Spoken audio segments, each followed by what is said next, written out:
Bismillahirrahmanirrahim.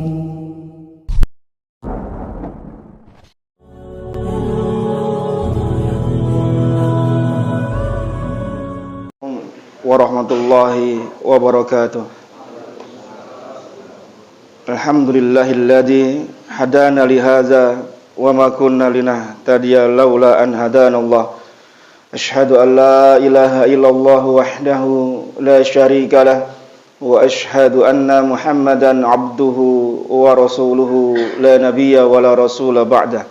Allahumma salli wa sallim ala nabiyyina Muhammadin wa ala alihi wa sahbihi wa man tabi'ahum bi ihsanin ila yaumil qiyamah. Ya ayyuhalladzina amanu taqullaha haqqa tuqatih wa la tamutunna illa wa antum muslimun. Amma ba'du, fa inna astaqal hadisi kitabullah wa khairul huda huda Muhammadin sallallahu alaihi wasallam wa syarrul umuri muhdatsatuha wa kullu muhdatsatin bid'ah wa kullu bid'atin dhalalah wa kullu dhalalatin finnar. Bapak Ibu sekalian jamaah yang dimuliakan oleh Allah Subhanahu wa taala. Kita akan melanjutkan pembahasan kitab Al-Kabair. Sekarang kita masuk di dosa besar yang ke-19, yaitu al-ghulul minal ghanimah wa min baitil mal waz zakah. Ghulul atau berkhianat, mengambil harta ghanimah, harta baitul mal dan harta zakat. Agama Islam memerintahkan kepada kita, pemeluknya, agar memiliki sifat amanah, jauh dari sifat khianat. Dan di antara bentuk khianat itu adalah melakukan tindakan ghulul. Apa itu ghulul? Ghulul secara maknanya adalah khianat. Tetapi secara khusus mengambil harta ghanimah, hasil rampasan perang, sebelum harta ghanimah itu dibagi, maka itu namanya ghulul. Kata Imam An-Nawawi rahimahullah, makna arti ghulul itu secara mutlak itu berkhianat. Jadi apapun bentuknya berkhianat soal harta, maka namanya ghulul. Kemudian diperkhusus lagi di bab ini adalah tentang masalah ghanimah. Masuk di dalamnya adalah mengambil harta dari baitul mal. Kalau sekarang kas negara, ya, harta yang disimpan oleh negara, maka termasuk di dalam bab ini. Pun demikian juga termasuk harta fai'. Harta fai' itu adalah harta yang diperoleh kaum muslimin dengan sebab tanpa peperangan dengan musuh. Kalau ghanimah itu lewat clash, adu fisik, peperangan, kemudian mereka meninggalkan harta-harta yang tertinggal, maka namanya ghanimah. Tapi kalau fai' itu tidak terjadi peperangan, kemudian mereka meninggalkan harta-harta mereka, maka diambil oleh kaum muslimin, namanya harta fai'. Termasuk di dalamnya adalah kas masjid, donasi umat.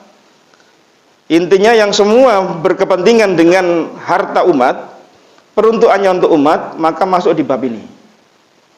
Sehingga harus berhati-hati jemaah sekalian, karena ini menyangkut kita, ya, kaum muslimin yang kadang kita sering membuka namanya donasi, ya, donasi ini dan itu, maka harus amanah, tidak boleh khianat, karena masuk di dalam dosa besar ghulul, ya, mengambil harta yang tidak menjadi haknya. Kemudian Imam Az-Zahabi rahimahullah membawakan beberapa dalil. Yang pertama, firman Allah Subhanahu wa taala di surah Ali Imran ayat ke-161. Allah berfirman, "Wa ma kana linabiyyin ay yaghul, wa may yaghlul ya'ti bima ghalla yaumal qiyamah." Dan tidak mungkin seorang nabi itu berkhianat. Seorang nabi tidak mungkin melakukan ghulul, ngambil harta ghanimah yang belum dibagi. Maka barang siapa berkhianat melakukan ghulul, maka pada hari kiamat kelak dia akan datang dengan apa yang dia bawa atau dia khianati. Dia ghulul, ngambil harta, misalnya pedang, maka nanti di hari kiamat dia akan memikul pedang itu dengan kehinaan di yaumul kiamah. Ibnu Katsir mengatakan ketika menafsirkan ayat ini merupakan ancaman yang keras dan tegas dari Allah Subhanahu wa taala agar tidak melakukan hulul, khianat, korupsi dan seterusnya. Ya. Pembagian ghanimah jamaah sekalian itu sudah diatur oleh Allah Subhanahu wa taala. Ghanimah di umat-umat yang terdahulu itu diharamkan, tetapi di umat Islam maka Allah halalkan. Kalau terjadi peperangan di umat-umat terdahulu, maka harta ghanimah itu dikumpulkan di tanah lapang, kemudian Allah kirimkan api dari langit, kemudian membakar ghanimah ini. Maka suatu ketika ada seorang nabi yang ketika mengumpulkan harta ghanimah, kok tidak datang-datang pula ya, sambaran api dari langit. Maka sang nabi ini mengatakan, pasti ada di antara kalian yang mengambil harta ghanimah. Karena sebagaimana biasa ketika ghanimah dikumpulkan, pasti akan Allah hancurkan, akan Allah kirim api dari langit. Tapi kok ini kok ditunggu-tunggu nggak ada datang apinya, pasti ada yang gulul, ada yang ngentit. Ternyata betul, ketika dibaiat, kepala sukunya menempel salah satu tangan dari kepala sukunya, maka dikatakan oleh sang nabi, anak buahmu pasti ada yang ngentit emas, ngentit harta ghanimah. Ternyata didapati ada anak buahnya itu yang ngambil harta ghanimah hulul emas sebesar kepala kerbau. Setelah ditemukan kemudian dikumpulkan bersama harta ghanimah yang lain, baru kemudian Allah kirim api dari langit. Ini menunjukkan zaman dahulu itu sebelum Nabi sallallahu alaihi wasallam harta ghanimah itu haram. Tapi di zaman Nabi sallallahu alaihi wasallam untuk umat Islam dihalalkan, dan itu termasuk 6 keutamaan Nabi yang tidak diberikan oleh Allah kepada nabi-nabi yang lain. Apa hikmahnya Allah halalkan ghanimah untuk kaum muslimin? Untuk memberikan rasa semangat mereka termotivasi dalam berjihad. Yang kedua, untuk memberikan sokongan dana, karena harta itu bermanfaat untuk dana ketika mobilisasi berperang. Itu manfaat dari ghanimah yang kemudian Allah halalkan. Dan Allah telah membagikan harta ghanimah itu sebagaimana dengan dalam surah Al-Anfal ayat 41. Di sana Allah sebutkan, wa'lamu annama ghanimtum min syai'in fa annallaha khumsahu walir rasuli walidil kurba wal yatama wal masakin wa benis sabil. Ketahuilah, sesungguhnya apa saja yang kalian peroleh sebagai harta ghanimah itu 1/5-nya untuk Allah dan Rasulnya, kemudian sebagiannya untuk kerabat Rasul, kemudian untuk anak-anak yatim, orang miskin dan ibnu sabil. Jadi dibagi Allah untuk Rasulnya, untuk kerabat Rasulullah sallallahu alaihi wasallam, keluarga besarnya Bani Hasyim, kemudian anak yatim, orang miskin dan ibnu sabil. Ini 1/5 itu dibagi. Artinya Nabi sallallahu alaihi wasallam itu dapat 20% dari harta ghanimah. Tetapi Nabi sallallahu alaihi wasallam dalam hadis yang lain menyebutkan, mali min haza illa misla mali uhudikum illal khumus wa huwa mardudun fikum. Saya tidak memiliki hak atas harta ghanimah ini kecuali cuma 1/5 sebagaimana yang telah Allah wajibkan untukku. Itu pun kembali pula kepada kalian.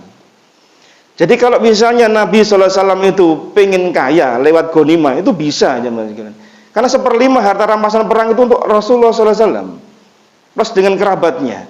Tapi Nabi tidak melakukan itu. Kenapa? Harta itu kembali lagi untuk umat. Beliau belikan kepada fakir, orang-orang, anak-anak yatim, ya para janda yang suaminya gugur di medan jihad. Beliau kembalikan lagi harta itu. Sehingga tidak mungkin di ayat tadi itu seorang nabi itu berbuat gulul, tidak akan mungkin. Itu maksudnya. Ya. Fa'addu al-khayta wal mahita fama fawqahuma wa iyyakum wal ghulul fa innahu 'arun wa syanarun ala sahibi yaumal qiyamah. Maka serahkan oleh kalian ghanimah berupa benang, jarum. Loh, ini ghanimah aja, kan. Harta negara itu tidak boleh diambil, hatta pun dia hanya jarum, hatta pun dia hanya benang. Apa sih manfaatnya jarum, benang, berapa sih harganya? Karena nanti kalau engkau ambil itu sebagai harta gulul, maka kelak engkau akan mendapat celaan di yaumul qiyamah dengan memikulnya.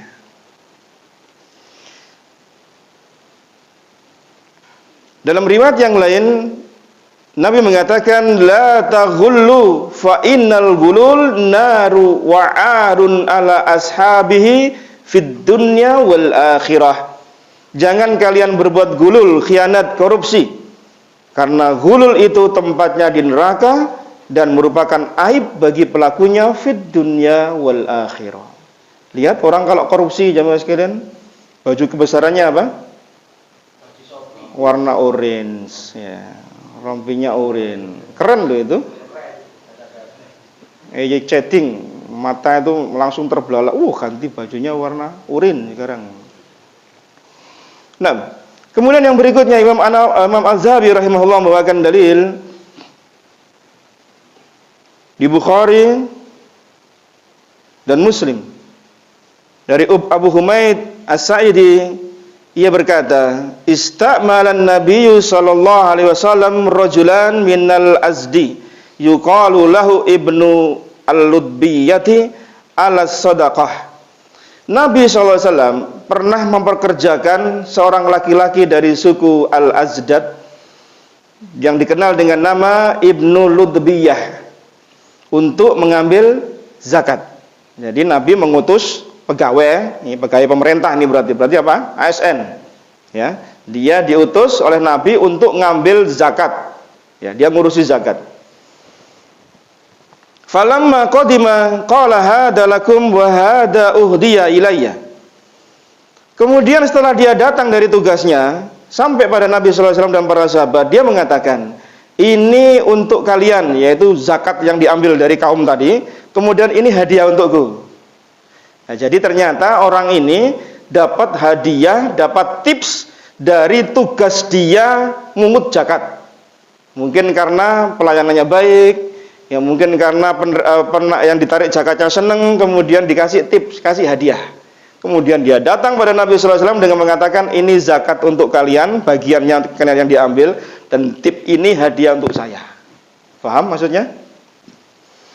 Faqama Nabiyyu sallallahu alaihi wasallam 'alal mimbar. Kemudian Nabi berdiri di mimbar, naik mimbar. Fahamidallahu wa asna alaihi summa qala. Kemudian Nabi memuja dan memuji Allah Subhanahu wa taala dan bersabda, "Amma ba'du." Adapun setelah itu, fa inni asta'milur rajula minkum fayaqulu hadza lakum wa hadza uhdiyali. Aku telah mengutus seorang petugas, seorang laki-laki di antara kalian untuk mengambil zakat, kemudian dia datang dengan mengatakan, "Ini untuk kalian zakatnya dan ini hadiah untukku." Nabi marah ini jemaah sekalian. Diceritakan dalam hadis yang lain, wajah beliau ini merah, menunjukkan kalau beliau itu marah. Beliau mengatakan, "Afala jalasa fi baiti abihi wa ummihi hatta ta'tiyahu hadiyuhu in kana shadiqah." Apakah dia kalau duduk di rumah bapak ibunya, apakah hadiah itu datang sendirinya dengan dia? Paham maksudnya? Kalau dia bukan petugasnya Nabi sallallahu alaihi wasallam, dia bukan petugas negara, dia bukan pegawai pemerintah, kemudian orang ngasih hadiah, nggak mungkin.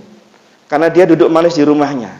Dia dikasih hadiah oleh orang yang ditarik zakat tadi karena potensi dia, karena pekerjaan dia jadi pegawai pemerintah. Paham maksudnya? Kalau bukan dia pegawainya Nabi, nggak akan dikasih hadiah.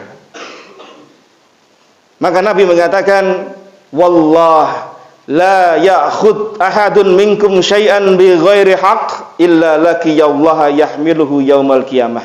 Demi Allah, tidaklah seorang itu mengambil harta yang bukan haknya kecuali bertemu dengan Allah dengan dia pikul harta itu. Fala a'rifanna rajulan minkum laqiyallahu yahmilu ba'iran lahu rughaun. Dan sungguh aku mengetahui bahwasanya ada seorang laki-laki di antara kalian yang bertemu dengan Allah Subhanahu wa taala dengan memikul onta yang sedang mengeluarkan suaranya. Jadi ada orang yang ngentit onta, ontanya dia pikul nanti di yaumul kiamah dengan ontanya mengeluarkan suara. Au baqaratan laha khuwarun, ada yang mikul sapi, yang sapi itu melenguh mengeluarkan suaranya.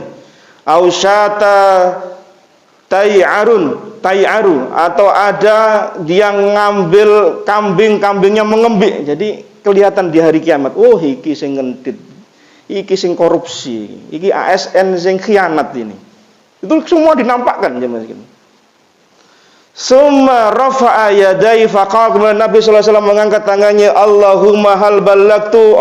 Nabi ulang 3 kali. Ya Allah, telah aku sampaikan ya Allah. Ya Allah, bukankah telah aku sampaikan? Nabi ulang 3 kali. Jamaah sekalian yang dimuliakan oleh Allah Subhanahu wa taala. Kata Imam An-Nawawi rahimahullah ketika mensyarah hadis ini, beliau mengatakan, wa fi hadzal hadis bayan anna hadayal ummal harama wa ghulul li'annahu khana fi walayatihi wa amanatihi. Dalam hadis ini terdapat penjelasan yang sangat jelas bahwasanya hadayal ummal. Hadayal ummal itu hadiah bagi pekerja.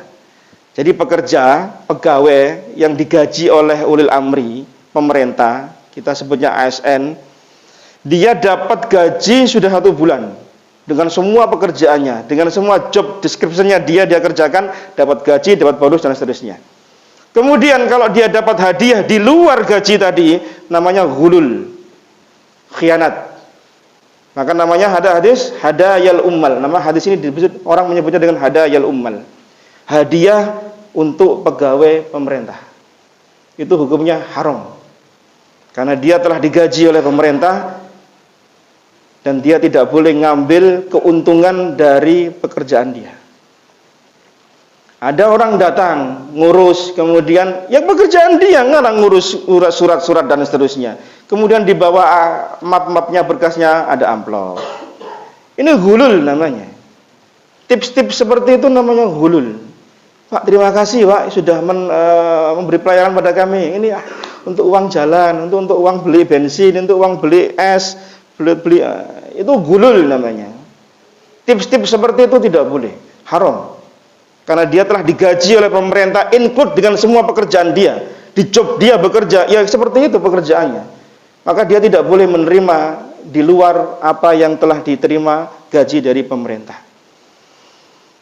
Kata Nabi sallallahu alaihi wasallam dalam hadis yang lain, "Man ista'malnahu ala amalin farazaqnahu rizqan fama akhadha ba'da dzalika fahuwa ghulul." Abu Dawud nomor 2943. Barang siapa yang kami pekerjakan dengan satu pekerjaan, ini pegawai pemerintah dikasih tugas, kemudian kami gaji dia dengan pekerjaan dia, kemudian harta apapun yang ia ambil selain dari gajinya itu namanya ghulul. Paham maksudnya?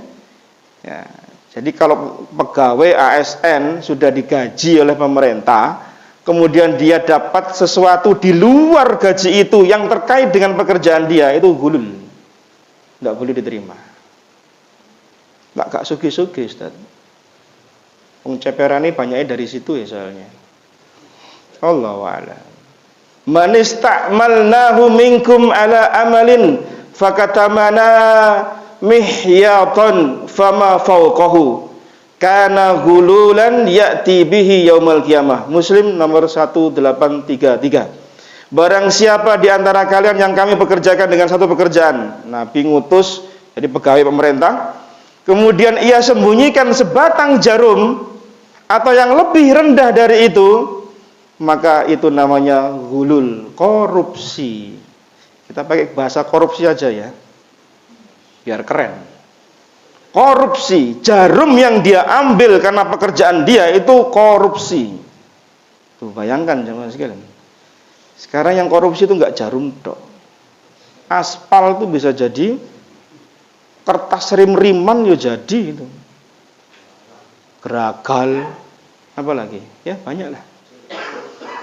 Maka dalam hadis yang lain riwayat Imam Ahmad, hadayal ummal ghulul. Hadiah untuk pegawai itu ghulul, khianat, korupsi. Jadi tidak boleh ya Mas.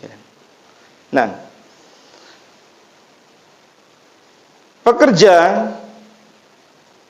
apabila dia mendapatkan hadiah karena pekerjaannya, maka dia harus mengembalikan hadiah tersebut kepada orang yang memberinya.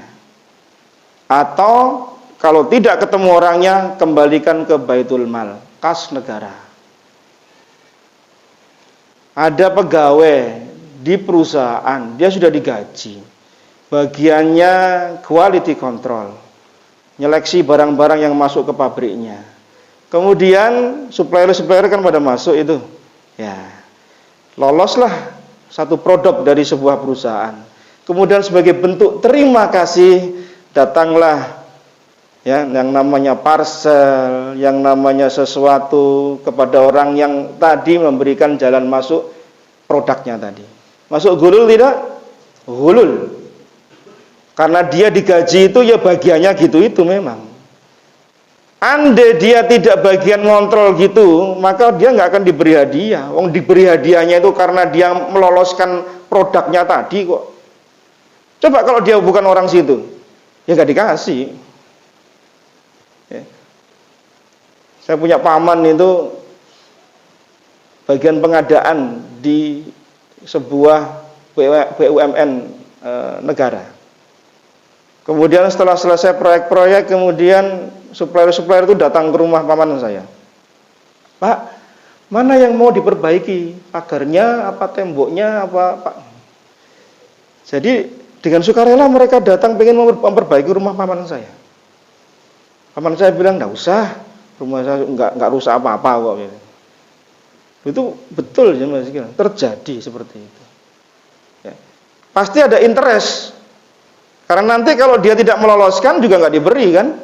Maka ketika dia meloloskan itu dia berharap dapat. Itu namanya ghulul. Masuk bab korupsi di bab ini.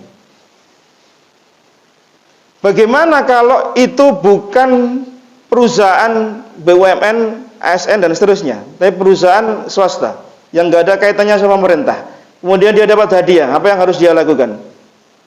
Maka hadiah itu dia berikan kepada atasannya, pimpinannya, ownernya barangkali. Kalau ownernya, bosnya itu, ya bolehlah kamu ambil, silakan diambil. Kalau tidak, maka jangan diambil.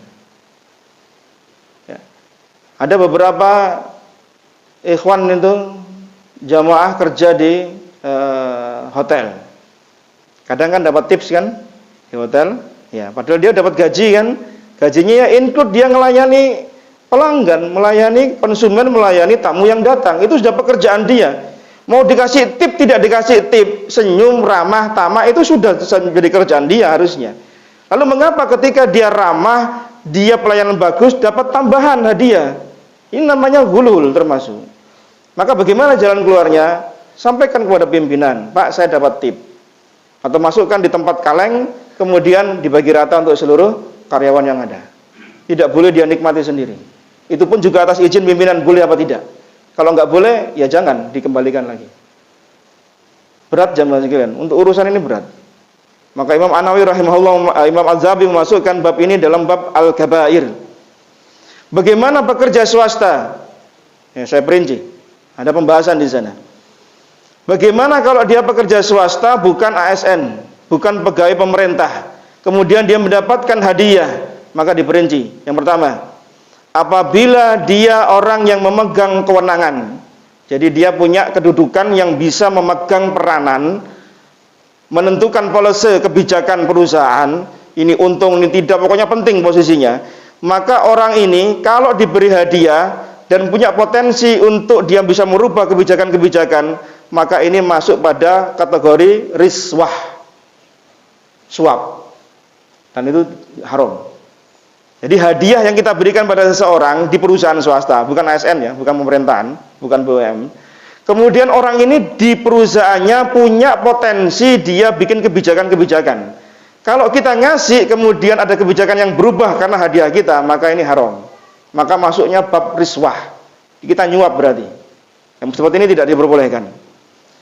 Atau yang kedua, kalau dia pegawai biasa-biasa saja, bahkan rendahan, ya, bukan dalam rangka untuk merendahkan, bukan, tapi memang pegawainya rendahan, statusnya rendahan, gajinya juga tidak seberapa, maka kondisi seperti ini, kalau diberi hadiah, tip dan seterusnya, ada beberapa perbedaan di kalangan para ulama. Yang pertama, tetap larangannya mutlak, tetap nggak boleh, walaupun dia pejabatnya, walaupun dia punya wewenang, walaupun dia orang rendahan, tetap hadiah ini nggak boleh, mutlak, diharamkan.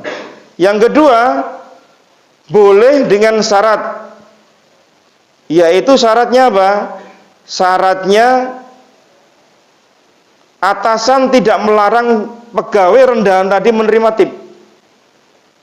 Jadi ada kebijakan dari perusahaan, pegawai rendahan, misal mohon maaf ya, mungkin tukang sapu, office boy, bellboy dan seterusnya, yang rendahan itu kan gajinya nggak seberapa. Itu kalau misalnya konsumen, pelanggan ya itu ngasih dia sesuatu, maka kalau memang dari atasan tidak ada larangan, maka boleh diterima. Ya, nggak ada larangan no tipping gitu misalnya, ya sudah terima saja, nggak apa-apa. Ya, karena apa? Dia tidak punya potensi untuk merubah kebijakan di perusahaannya. Tukang sapu, apa yang dirubah? Saya kasih Pak ya, nanti tolong nanti perusahaan ini berubah jadian, nggak bisa. Ya, nggak mungkin seperti itu. Maka seperti ini boleh. Sebagian ulama menyebutkan boleh dengan syarat apa? Dengan syarat tidak ada larangan dari perusahaan. Ya. Tapi yang pendapat yang rojih, maka orang seperti ini boleh diberi hadiah. Contoh kalau kita pergi umroh, pergi haji, itu kan banyak pegawai-pegawai yang bagian ini, apa namanya, nyapu di Masjidil Haram dan seterusnya, kan sering toh jamaah-jamaah kita ngasih tip, kadang-kadang dari Indonesia juga sering nitipi jamaah yang pergi ke sana. Pak, titip ya buat sedekah di sana. Itu kecil memang gajinya jemaah, dibanding dengan gajinya Imam Masjidil Haram, Imam Masjid Nabawi, yang konon katanya ceknya itu cek kosong. Ya, Imam Masjidil Haram, Masjid Nabawi itu ceknya kosong, suruh ngisi sendiri. Iya, ada yang pernah saya baca seperti itu. Karena apa? Raja Saudi, pemerintah sungkan mau menghargai para qori, para hufat ini berapa nilainya, kan bingung ngasih nilai berapa. Kemudian dikasih cek kosong aja, suruh ngisi sendiri. Tapi mereka ini tawadhu jemaah sekalian, warok nggak kayak kita. Makanya kita nggak cocok jadi Imam Masjidil Haram kayaknya. Kita dikasih kosongan, pikir kita, kesempatan nih. Nggak kesempatan maksudnya bangun Langgar Kidul jadi lebih bagus, itu loh maksudnya. Nambah lagi yang rumah satu lagi yang di sono, misalnya gitu ya. Itu nek kita. Tapi justru mereka ketika dikasih cek kosong malah tawaduknya keluar. Iya, apa ini ngisine ini. Maka orang-orang yang di bawahnya itu kadang kan sering nerima tip dari kita kan. Nah, itu maka tidak mengapa. Karena pendapat yang rojih itu diperbolehkan. Karena mereka tidak merubah kewenangan kebijakan yang ada. Ya. Mereka orang rendahan dalam arti tanda petiknya. Nah, hadiah jamaah sekalian rahimani wa rahimakumullah itu dianjurkan oleh Nabi sallallahu alaihi wasallam. Di Adabul Mufrad di riwayat Imam Bukhari, kata Nabi sallallahu alaihi wasallam apa? Tahadu tahabbu. Saling berilah hadiah kalian, maka kalian akan saling mencinta. Jadi kalau kita ingin melumerkan suasana hati di antara kita, kasih hadiah. Tetangga kita, kerabat kita, kolega kita, teman kita, mungkin ada kesenjangan, ingin saling mencinta, kasih hadiah, saling beri hadiah.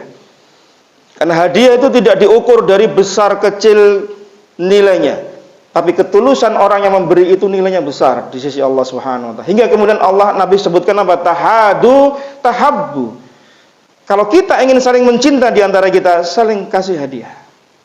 Nah, perkaranya ada hadiah-hadiah di sana yang ada peninjauan, ada perincian. Enggak semua hadiah itu diperbolehkan. Maka di sana diperinci oleh para alim ulama kondisi-kondisi halalnya hadiah itu seperti apa, yang tidak boleh seperti apa. Yang pertama, hadiah yang halal untuk penerima dan pemberi. Ya, mungkin untuk tambahan faedah ini ya. Jadi hadiah itu halal untuk penerima dan pemberi. Jadi yang ngasih boleh, nggak dosa, yang nerima pun juga nggak dosa. Yaitu hadiah yang diberikan bukan untuk hakim, qadhi, bukan untuk pejabat dan yang semisalnya, dari seorang teman untuk temannya.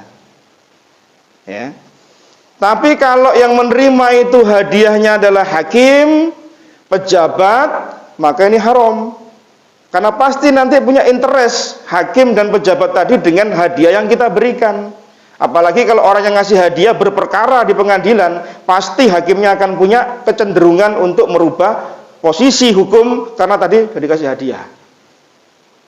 Ya, hadiahnya Alphard di rumah, STNK-nya. Ya. Nah, ini kan nggak boleh yang seperti ini. Maka hukum hadiahnya menjadi haram karena berstatus riswah, suap. Ya. Jika untuk hakim dan pejabat. Yang kedua, kondisi hadiah itu haram untuk pemberi dan penerima. Jadi kalau tadi ya halal untuk pemberi, untuk penerima dan pemberi, asal dia bukan pejabat, bukan hakim, maka boleh dikasih hadiah. Apalagi dia teman gitu ya. Oh, konco sekolah itu, adik kelas, kakak kelas misalnya dikasih. Boleh. Haram yang kedua bagi penerima dan pemberi. Yaitu apa? Hadiah yang berpotensi membawa pada dosa dan kemaksiatan. Jadi dia ngasih hadiah untuk mendukung dosa dan maksiat yang dia lakukan. Maka yang menerima, yang memberi haram, dosa. Karena apa? Potensinya dia melakukan kebatilan. Maka seperti ini haram baik bagi pejabat maupun bukan pejabat. Kalau yang pertama tadi halal asal dia bukan pejabat, asal dia bukan hakim. Karena sering dalam kitab-kitab fikih itu dibahas tentang hakim soalnya. Tapi masuk di sana pula adalah para pejabat. Ya. Haram bagi penerima dan pemberi walaupun dia bukan pejabat kalau itu dalam rangka mendukung kebatilan, dosa, maksiat, hadiahnya itu tidak boleh. Yang ketiga, kondisi orang yang ngasih hadiah karena dia takut atas gangguan orang yang diberi hadiah. Misal kita ini ngasih sesuatu pada orang yang sering ganggu kita supaya dia nggak ganggu kita, gitu loh. Ya. Itu hukumnya apa? Boleh bagi yang memberi, haram bagi yang menerima. Karena memberi ketenangan, aman bagi kaum muslimin itu nggak berkait sama hadiah. Bukankah kewajiban kita memberi rasa tenang dan aman pada orang lain? Lesan kita, tangan kita. Kok kemudian kamu tak kasih rasa aman ya? Asal kamu dapat saya dikasih hadiah. Itu namanya haram. Karena memberi rasa aman itu tidak wajib diberikan hadiah. Itu kewajiban kita. Lah kok ternyata orang ini supaya memberi rasa aman pada orang lain harus kasih hadiah. Maka ini hadiah yang diterima haram. Misal dia suka malak di tengah jalan, ya, supaya kita bisa lewat nih, kemudian tak kasih hadiah ya, nah, itu haram bagi yang menerima. Karena seharusnya dia lewat ya lempeng saja, wong itu jalan-jalan umum. Paham maksudnya? Ya. Atau misalnya dia agar urusannya bisa dia ambil dari haknya, maka boleh. Contoh dia ingin mengambil barang, kemudian dipersulit oleh seorang pejabat. Ribet, ribah. Ya, urusan ini. Kalau nggak keluar uang, maka hak kita tidak akan keluar. Ada seperti itu kasusnya? Nah, maka memberi itu boleh. Dalam rangka apa? Mengambil hak kita. Yang dosa dia. Karena bikin ribet kita. Terima uang lagi. Seharusnya pelayanan itu ya termasuk job dia bekerja. Karena sebagian orang menganggap kalau bisa dipersulit, kenapa dipermudah? Ya gitu ya. Loh iya. Loh kenapa ada yang bisa dipersulit kok dipermudah? Dipersulit aja ngono. Padahal harusnya dipermudah. Kenapa dipersulit kan gitu? Nah, karena supaya kita aneh kerja diribetno. Kita aneh kerja tanda petik ya. Nah, jadi kalau seorang hakim itu tidak boleh nerima hadiah aja mas sekalian. Karena dia punya potensi nanti punya interest merubah keputusan, apalagi yang ngasih hadiah sedang berperkara sama sidang dia. Wah, bahaya itu. Ya enggak bahaya tadi itu. Bahaya itu. Ya. Bahaya betul itu. Maka kalau misalnya si hakim mendapatkan hadiah dari orang yang berperkara, maka dia harus mengembalikan pada orang tadi. Kalau tidak mau menerima orang tadi, kembalikan ke Baitul Mal. Dia enggak boleh menerima hadiah dari orang yang sedang berperkara. Dia hanya boleh menerima gaji dari pemerintah. Selesai. Nggak boleh menerima dari yang lain. Ya. Bagaimana kalau sudah dikonsumsi? Ya dia ganti. kasih parcel gitu ya. Isinya ada amplopan 50 juta. Isinya jajannya mek ciki gitu. Yang kecil-kecil tapi ono duit di dalamnya, dolar. Dikonsumsi sama dia, tapi tahu kemudian hukumnya ganti barangnya atau kembalikan. Atau kalau nggak ketemu orangnya, balikan ke Baitul Mal. Karena itu miliknya umat. Tidak boleh pegawai pemerintah menerima tips hadiah seperti itu. Lalu hadiah apa yang diperbolehkan bagi pegawai atau pejabat? Itu kondisi yang 3 tadi, itu secara umum. Lalu bagaimana hadiah yang dibolehkan itu yang seperti apa? Baik bagi pejabat, pegawai, ASN, pemerintah dan seterusnya. Yang pertama, hadiah yang dibolehkan itu dari atasan ke bawahan. Itu boleh. Pimpinan ngasih reward, hadiah untuk pegawai yang punya prestasi, itu boleh. Ya. Seorang guru kepada muridnya ngasih hadiah, itu boleh. Dosen kepada mahasiswanya, boleh. Yang tidak boleh, yang dibalik dari bawah ke atas, tidak boleh. Paham maksudnya? Pegawai ngasih pada pimpinannya, pasti pimpinannya mikir, wah iki apik gitu. Esuk munggah jabatan, pindah posisi sing enak, dimutasi yang bagus. Bukan demosi, tapi dimutasi yang tempat yang enak. Guru dikasih sama muridnya, wah ibu iki apik arek iki. Bijine apik terus, A terus. A plus nggak pernah C. Ya, mahasiswa sering ngasih dosennya tips, ngasih hadiah, kirim pulsa, kirim bunga, kirim coklat, dan seterusnya. Wah ini dosennya seneng ini. Ya, yang seperti ini haram, nggak boleh. Jadi yang boleh dari atasan ke bawah, nggak boleh dari bawah ke atas. Paham maksudnya? Ya, jadi nggak boleh. Ini bahaya aja mas kan. Ya, di kehidupan kita banyak seperti itu. Ya. Yang kedua, hadiah yang diberikan kepada pejabat karena masih ada hubungan kekerabatan, itu boleh. Dengan syarat orang ini sering saling ngasih hadiah. Sebelum dia jadi pejabat misalnya ya, dia pejabat di eselon ini, di departemen ini, di pemerintahan ini. Dia sebelum jadi pejabat koncoplek ini.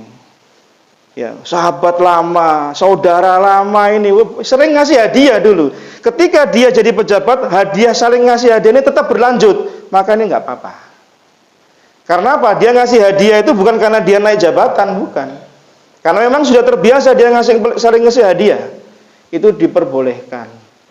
Ya, jadi tidak mutlak salah selamanya. Karena apa? Untuk menyambung tali silaturahim. Nah, itu diperbolehkan. Ya. Tapi kalau dia punya perkara, ini kembali lagi dengan pejabat tadi, walaupun dia saudaranya, hadiah tadi punya potensi bisa merubah hasil hukum, maka ini nggak boleh. Maka waroknya, kehati-hatiannya tidak diterima oleh pejabat tadi. Karena dia harus punya ketenangan. Seorang hakim kalau sedang berperkara, jamaah sekalian, itu dia harus bebas dari opini-opini publik. Dia nggak boleh membaca opini publik, nggak boleh. Hakim itu memutuskan perkara sesuai dengan data, fakta yang ada di persidangan. Dia nggak dengar opini-opini, ya media dan seterusnya, nggak dibaca sama dia. Kalau dia membaca, nanti punya interest, punya kepentingan, kemudian terbawa wacananya memutuskan perkara, oh iya, orang banyak desak si A ini harus dihukum mati misalnya. Tapi fakta tidak menunjukkan si A ini dihukum mati, maka hakim tidak boleh berdasarkan opini yang beredar di masyarakat, dia mengatakan, oh ini harus dihukum mati. Karena apa? Opini masyarakat mengatakan dia dihukum mati. Tidak boleh hakim seperti itu. Nah, maka jadi hakim itu berat jamaah sekalian. Jadi pejabat itu berat. Kalau kondisinya seperti itu maka nggak boleh diterima. Ya. Tapi secara umum kalau dia pejabat, saudara, maka boleh. Yang ketiga, hadiah dari sahabat dan orang-orang yang punya hubungan baik dengan pejabat tadi. Jadi dia bukan saudara, bukan kerabat, tapi dia orang lain, sahabat, teman karib, ya dulu teman sekolah, ya teman satu angkatan kuliah, kemudian, jadi pejabat saya kira. Tapi sering ngasih hadiah dulu, sering kunjung, sering ketemu. Maka ketika dia jadi pejabat, kemudian diberi, maka tidak mengapa diterima oleh pejabat tadi.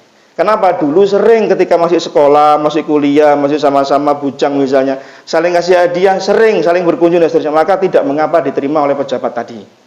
Ya. Itu pun dengan syarat, ya. Orang lain ngasih hadiah pejabat, teman, itu pun dengan syarat boleh diterima. Yaitu apa? Nilainya harus sama dengan ketika dahulu dia belum jadi pejabat. Apa contohnya? Dicontohkan oleh para ulama, yaitu ketika ada orang dahulu sebelum jadi pejabat dia ngasih hadiah kain-kainnya katun. Ketika sudah jadi pejabat, kok ternyata hadiahnya naik posisinya, naik nilainya menjadi kain sutra misalnya. Beda kan harganya? Beda. Maka yang seperti ini punya potensi apa? Oh, dia pejabat. Maka kata para alim ulama, dia harus mengembalikan selisih dari harga yang biasa dia terima. Kalau biasa dia terima harga katun, maka kembalikan selisihnya harga kain tadi itu, kembalikan ke orang tadi selisih harga katunnya, selisih harga kain sutranya. Dia dahulu sering ngasih hadiah mangga 5 kilo. Tahu-tahu ketika jadi pejabat eselon dikasih mangga 10 truk. Enggak 10 kilo lagi, 10 truk. Maka kembalikan 10 truknya, ambil 5 kilonya saja. Karena apa? Biasa 5 kilo kok saiki 10 truk. Pasti ada apa-apa. Ini nggak boleh. Ya. Jadi yang seperti ini ada peningkatan nilai dari hadiah yang diterima itu tidak diperbolehkan. Ya. Tapi kalau tidak bisa dibagi bagaimana? Kain misalnya, maka yang seperti ini dia harus kembalikan utuh. Contohnya, kalau nggak bisa dibagi, kalau tadi mangga kan bisa dibagi, ya. 5 kilo kok dikasih 10 kilo, mak salib 5 kilo aja, yang 5-nya kembalikan aja, bagikan yang lain, nah itu misalnya gitu, ya. Nah, maka harus dikembalikan. Ini faedah dari hadis yang kedua. Hadis yang ketiga dari Abu Hurairah radhiyallahu an, ia berkata, kharajna ma'a Rasulillah sallallahu alaihi wasallam ila Khaybar. Kami keluar bersama Rasulullah sallallahu alaihi wasallam menuju Khaybar. Perang Khaybar itu di tahun ke-7 Hijriah di bulan Muharram, ya, untuk memerangi orang-orang Yahudi. Falam nagnam zahaban wala wariqan. Tapi kami tidak dapat ghanimah emas dan perak. Jadi ketika perang Khaybar itu ghanimahnya bukan emas perak. Tapi apa? Ghanimna al-mata' wat ta'am wal libas wasyab. Tapi kami dapat ghanimah itu perbekalan, jadi peralatan-peralatan gitu. Kemudian makanan dan baju. Jadi emas perak enggak ada. Tapi melimpah itu yang namanya peralatan, ya, tenda, pedang dan seterusnya. Summang talaqna ilal wadi wa ma'a Rasulillah sallallahu alaihi wasallam abdun lahu. Kemudian kami singgah di sebuah wadi, sebuah lembah bersama Nabi sallallahu alaihi wasallam. Ada seorang wahabahu lahu rajulun min juzamin, yaitu seorang budak yang dihadiahkan untuk Nabi sallallahu alaihi wasallam. Jadi ada seorang yang biasa membantu Nabi sallallahu alaihi wasallam. Falamma nazalna qama abdu Rasulillah sallallahu alaihi wasallam yakhullu rahlah. Kemudian ketika kami singgah di lembah tadi, maka si budak orang yang bantu Nabi sallallahu alaihi wasallam ini, ya, melepas pelananya, farumiha bisamhin fakana fihi hatsfuhu fakulna hani'an lahu asyhadatu ya Rasulullah. Kemudian orang ini ketika melepas pelana Nabi sallallahu alaihi wasallam, karena bagian bantu Nabi itu kena panah orang kafir, kemudian mati. Kemudian orang-orang mengatakan, "Oh, betapa bahagianya dia syahid." Ya. Faqala, Nabi mengatakan, "Kalla." Enggak, dia bukan syahid. Walladzi nafsu Muhammadin biyadih, demi zat yang jiwa Muhammad ada di tangannya, inna syamlata talat tahibu alaihi nara. Sesungguhnya kain yang dia bawa itu akan membawa dia menyambar nerakanya Allah Subhanahu wa taala. Jadi budaknya Nabi sallallahu alaihi wasallam ini, pegawainya Nabi ini, itu ngambil kain harta rampasan perang Khaybar tadi. Dientit, Kemudian ketika dia sedang benah-benah, kena panah, mati. Orang-orang mengatakan, syahid, syahid, syahid. Kenapa? Kena panahnya orang kafir. Nabi mengatakan, enggak. Dia gulul. Dia ngentit harta ghanimah. Kain selembar yang dia ambil, itu membawa dia disambar di nerakanya Allah Subhanahu wa ta'ala. Jadi dia korupsi kain, jamaah sekalian. Enggak banyak, mek kain, jamaah sekalian. Akhadaha minal ghanaim yauma Khaybar lam tusibha al-maqasim. Dia membawa kain ghanimah yang belum dibawa, yang belum dibagi di perang Khaybar. Qala fa faza'an nas, kemudian manusia ngeri, takut jamaah sekalian. Cuma selembar kain tok ternyata finnar. Kemudian faja'a rajulun bisyirakin aw syirakain. Datang seorang laki-laki membawa 1 atau 2 tali sandal. 1 tali sandal. Zaman dulu itu tali sandal itu bermanfaat. Kalau kita tali sandal putus ya wis buang gitu aja. Kalau dulu tali sandal sepatu itu manfaat betul. Maka Nabi mengatakan sirakun au sirakana min nar. Tali sandal 1 atau 2 neraka. Lihat jamaah sekalian, ngentit barang, korupsi walaupun cuma tali sandal sepatu yang enggak ada nilainya, enggak berjaji kata orang. Jarum di hadis yang lain, itu korupsi, itu finnar. Masuk neraka. Bahaya jemaah sekalian. Betul-betul menakutkan.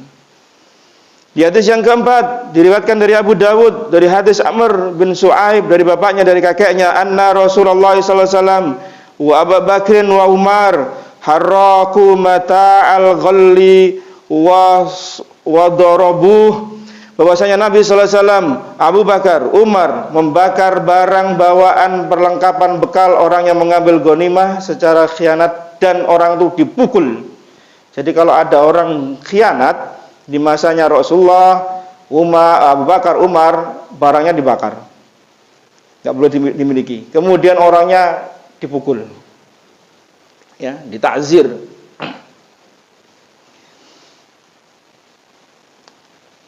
Umar pernah mengetahui ada seorang pegawai Baitul Mal pulang bawa banyak hadiah, penjaga Baitul Mal. Kalau sekarang apa itu? Di Kementerian Keuangan. Wah, ini Kementerian Keuangan, pajak dan teman-temannya. Dia membawa hadiah. Ditanya sama Umar bin Khattab radhiyallahu anhu, dari mana engkau dapat hadiah itu? Barang-barang ini dapat dari mana? Dia mengatakan hadiah ya Khalifah. Mendengar jawaban itu, kemudian beliau radhiyallahu anhu bacakan hadis Nabi sallallahu alaihi wasallam, afala jalasa fi baiti wa abihi wa ummihi hatta ta'tiyahu hadiyatuhu. Apakah kalau engkau duduk manis di rumah bapak ibumu engkau dapat hadiah kayak gitu? Enggak akan dapat jemaah sekalian. Pegawai ASN yang terkait dengan masalah uang-uang seperti itu, dia dapat hadiah karena potensi dia, posisi dia jadi pegawai. Andai dia bukan pegawai pemerintah, dapat hadiah enggak? Enggak dapat. Dari mana dia dapat? Orang ngasih hadiah dia karena dia, oh iya pegawai. Kayak baju batik, anak lambangi, oh pegawai dia.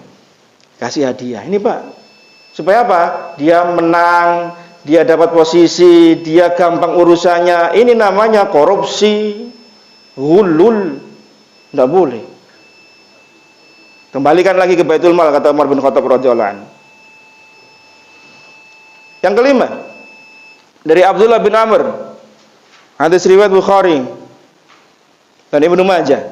Kana ala saqali Rasulillah sallallahu alaihi wasallam rajulun yuqalu lahu Kirkirah famata faqala an-nabiy sallallahu alaihi wasallam huwa finnar fadahabu yanzuruna ilaihi fawajadu aba'atan qad ghallaha. Dahulu di antara barang peralatan, ada di antara peralatan yang ada orang yang bagian ngurus, namanya Kirkirah. Lalu kemudian orang ini mati. Kemudian Nabi mengatakan orang ini huwa finnar. Pegawainya Nabi loh ya jamaah sekalian. Ya bukan pegawai sih, orang yang ngurusi lah. Nabi itu kan ada yang ngurus ontanya, perbekalannya. Orang ini meninggal, kemudian Nabi mengatakan apa? Huwa finnar, dia di neraka. Maka para sahabat melihat, apa ya menyebabkan orang ini kok kata Nabi di neraka? Ternyata dia dapati ada aba'ah. Aba'ah itu jubah luar itu loh. Kalau di orang-orang sana kan setelah pakai baju gamis gini kemudian dikasih jubah. Nah, jubah itu diambil sebagai harta ghanimah khianat, hulul. Jadi abaah yang dia pakai itu ternyata diambil sebelum dibagi oleh Nabi sallallahu alaihi wasallam sebagai harta rampasan perang. Dalam bab ini jemaah sekalian banyak hadis kata Imam Az-Zahabi rahimahullah masuk di dalamnya tentang harta makan secara batil, nanti dijelaskan di hadis-hadis berikutnya, di bab berikutnya insyaallah taala.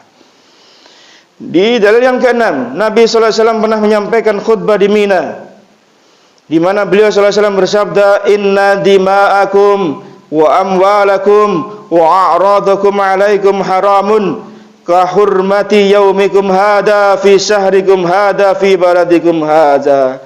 Muttafaqun alaih. Ketika haji wada, Nabi sallallahu alaihi wasallam mengatakan sesungguhnya darah kalian, harta kalian, kehormatan kalian itu adalah haram, dimuliakan. Sebagaimana haramnya kalian di tempat ini, di bulan ini, di negeri ini. Jadi mendolimi harta jamaah sekalian, hartanya orang lain, kehormatannya orang itu haram.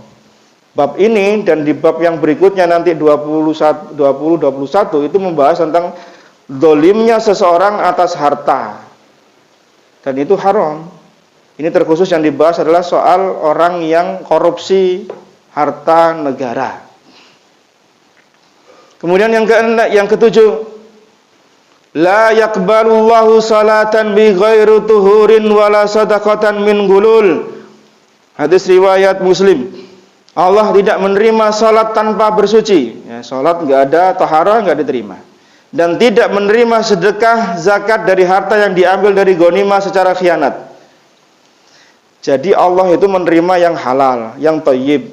Maka harta ghanimah korupsi itu enggak boleh dizakatkan. Enggak boleh disedekahkan. Tidak ada nilainya. Orang habis korupsi nih ya, kemudian untuk membersihkan hartanya sedekah. Alasannya apa? Membersihkan harta.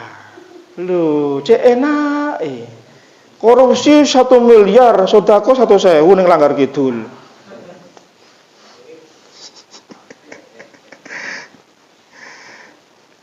Ayyuhan nas, kata Nabi sallallahu alaihi wasallam, "Innallaha thayyibun la yaqbalu illa thayyiban." Wahai manusia, sungguhnya Allah itu thayyib, baik dan hanya menerima yang baik-baik saja. Jadi tidak boleh ya sedekah itu dengan harta yang berasal dari harta gulul, korupsi, enggak diterima sama Allah Subhanahu wa taala. Di Muslim nomor 1014, Nabi bersabda dari Abu Hurairah, "La yatasaddaqu ahadun bitamratin min kasbin tayyibin illa akhadaha Allah biyaminihi fayurabbiyaha kama yurabbi ahadukum faluwahu au qalusahu hatta takuna mislal jabali au a'dham." Tidaklah seorang bersedekah dengan sebutir kurma dari hasil kerja yang halal. Jadi sedekah hartanya halal, maka melainkan Allah akan kembang biakkan di tangannya Allah sebesar anak kuda sampai seanak onta, sampai sebesar gunung, bahkan lebih dari itu. Artinya apa? Yang Allah terima dari harta yang halal, tidak akan diterima dari harta korupsi. Enggak boleh. Lalu bagaimana kalau jika tidak halal? Ya sebagaimana hadis yang sering kita dengar di hadis Muslim nomor 1015 tentang doa orang yang tidak diterima doanya. Walaupun dia sudah memanjatkan tangannya ke langit, berdoa ya Rabbi, pakaiannya lusuh sebagai bentuk tawadhu, safar lagi, Nabi mengatakan wa mat'amahu haramun wa mashrabuhu haramun wa malbasahu haramun wa gudiya bil haram, makanannya haram, minumannya haram, pakaiannya dibeli dari harta yang haram, dan diberi asupan makanan dari orang yang berpenghasilan haram. Fa anna yustajabu lidzalik. Tidak akan diterima doa orang seperti ini. Jemaah yang dimuliakan oleh Allah Subhanahu wa taala. Lalu bagaimana dengan sedekah dengan harta yang haram? Maka ditinjau dari beberapa sisi mengenai sedekah dengan harta yang haram. Ini sebagai untuk tambahan faedah. Harta yang haram secara zatnya. Ada harta itu haram zatnya, khamr, babi, ya, benda-benda najis yang lainnya itu kan haram secara zat. Maka harta seperti ini kalau disedekahkan ya enggak diterima. Ya, sedekah babi. Sedekah khamr. Yang kedua, harta haram karena berkaitan dengan orang lain, haknya orang lain. Jadi harta haram zatnya tadi sudah. Tapi sekarang yang kedua, harta haram karena berkaitan dengan haknya orang lain. Contohnya apa? Nyuri. Ya, mencuri kan berarti haknya orang lain. Ini nyuri HP, nyuri dompetnya tok, tapi katut sak ATM, sak uangnya gitu ya. Maka kemudian kalau disedekahkan, ya enggak boleh. Saya sedekah atas nama orang yang punya dompet, Ustaz. Iya nek wong sing duwe dompet pengen sedekah. Nah kalau dia butuh uangnya gimana? Ya enggak boleh, tetap harus dikembalikan ya. Enggak boleh kita berbaik sangka. Kemudian diperinci oleh para alim ulama, bagaimana kalau sedekah itu terkait dengan harta curian? Ibnu Rajab membagi menjadi dua macam. Satu, dia bersedekah atas nama pencuri. Wah, ya. Jadi dia ngambil harta, kemudian harta ini disedekahkan. Ya Allah, ini atas nama saya, ya Allah, sedekah. Ini jelas enggak diterima sama Allah Subhanahu wa taala. Ya. Kemudian yang kedua, dia ngambil harta itu, kemudian dia sedekahkan atas nama orang yang dia ambil tadi. Maka yang seperti ini, sebagian ulama sebagaimana Imam Malik, Imam Ahmad dan jumhur mengatakan boleh. Boleh. Berarti pahalanya dapat siapa? Yang punya uang. Ya, kita curi kemudian kita mau mengembalikan orang yang mencuri itu izin gitu ya, malu gitu. Kita sedekah wae atas nama si fulan. Ini secara hukum itu diterima sedekahnya. Sedekah si fulan tadi atas nama orang tadi diterima. Dosa bagi yang mencuri, ya tetap dosa. Lalu bagaimana kalau harta haramnya karena pekerjaannya? Karena posisinya, karena statusnya dia. Contoh, harta haram karena apa? Pekerjaannya karena riba. Maka yang seperti ini apakah boleh disedekahkan? Para ulama berselisih pendapat. Intinya jika dinamakan sedekah tidak akan diterima kecuali dari yang halal. Lalu di mana harta itu harus diserahkan? Harta-harta yang haram tadi. Dia punya harta, ya mungkin subuhat, mungkin hartanya kecampuran-kecampuran yang tidak jelas-jelas gitu ya. Maka para ulama kemudian menjelaskan ada 4 pendapat di kalangan para ulama. Yang pertama, di mana harta itu harus disalurkan? Termasuk harta riba. Ya, di mana harus disalurkan? Maka yang pertama disalurkan untuk kepentingan kaum muslimin secara umum. Tidak khusus untuk person, untuk tempat tertentu, tapi umum semuanya orang kaum muslimin. Maka ini pendapatnya Ibnu Taimiyah rahimahullah taala. Beliau berpendapat harta haram dari pekerjaan itu bisa disalurkan, enggak dinikmati sendiri oleh orang yang memiliki, tapi diserahkan untuk kaum muslimin umum. Siapa saja. Yang kedua, disalurkan pendapat yang kedua,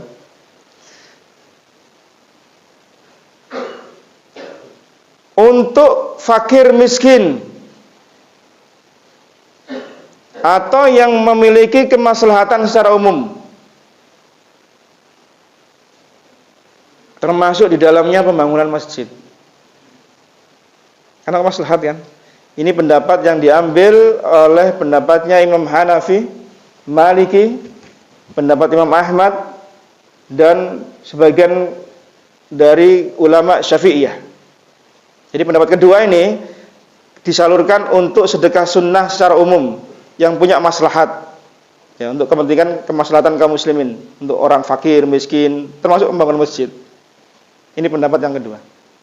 Pendapat yang ketiga, disalurkan untuk jihad fi sabilillah.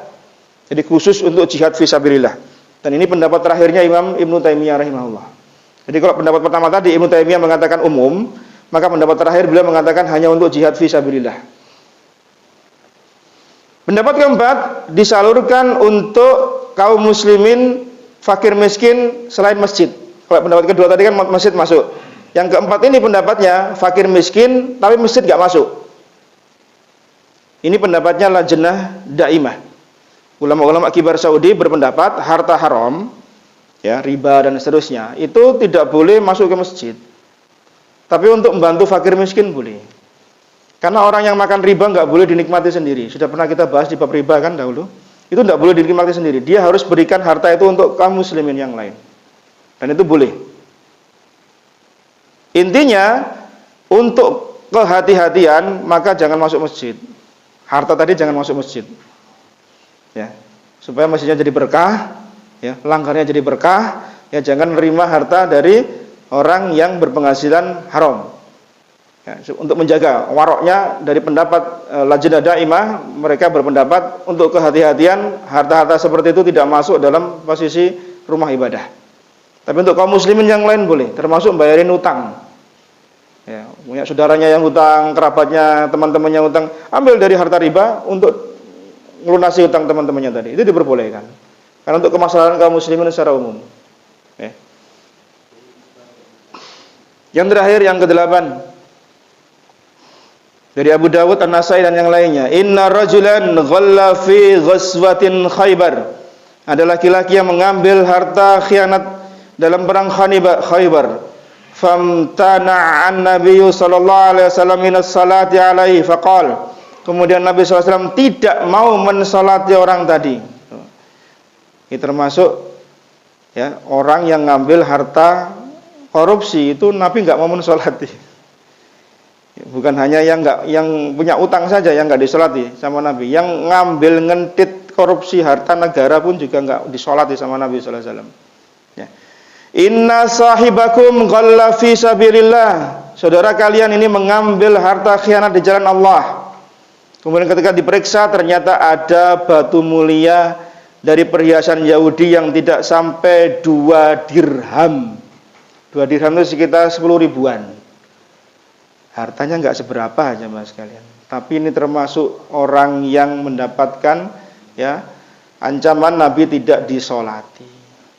Ini dalil-dalil yang dibawakan oleh Imam Az-Zahabi rahimahullah ta'ala terkait dengan harta dosa besar korupsi, hulul, ngambil harta baitul mal, ya, ghanimah dan zakat. Termasuk di dalamnya hal-hal yang terkait dengan hartanya kaum muslimin yang peruntukannya untuk umat.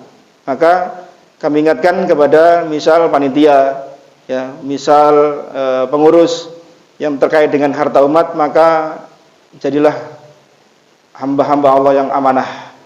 Karena di sana akan kita pertanggungjawabkan. Jangan kemudian, wah ini uang lelah panitia, sudah riwa-riwi 5.000 itu finnar. Kesel rek riwa-riwi, narik donasi rono rene. Kesel habis pulsa ngirim WA untuk donasi. Haram. Karena itu uangnya umat. Masuk 10 juta, utuh 10 juta untuk umat, kembalikan lagi. Jangan karena uang administrasi, uang pulsa, uang kuota, apalagi. Kalau mau minta dari pos yang lain, jangan diambil dari uang umat tadi. Karena termasuk gulul di bab ini soalnya. Ya. Semoga menjadi peringatan kita semuanya. Allahu a'lam bishawab. Ini yang bisa kita sampaikan jamaah sekalian rahimani wa rahimakumullah. Mohon maaf jika ada yang kurang. Barakallahu fikum, jazakumullah khair. Kita akhiri doa kafaratul majlis. Subhanakallahumma bihamdika asyhadu an la ilaha illa anta astaghfiruka wa atubu ilaik. Wa sallallahu ala nabiyyina Muhammadin walhamdulillahi rabbil alamin. Assalamualaikum warahmatullahi wabarakatuh.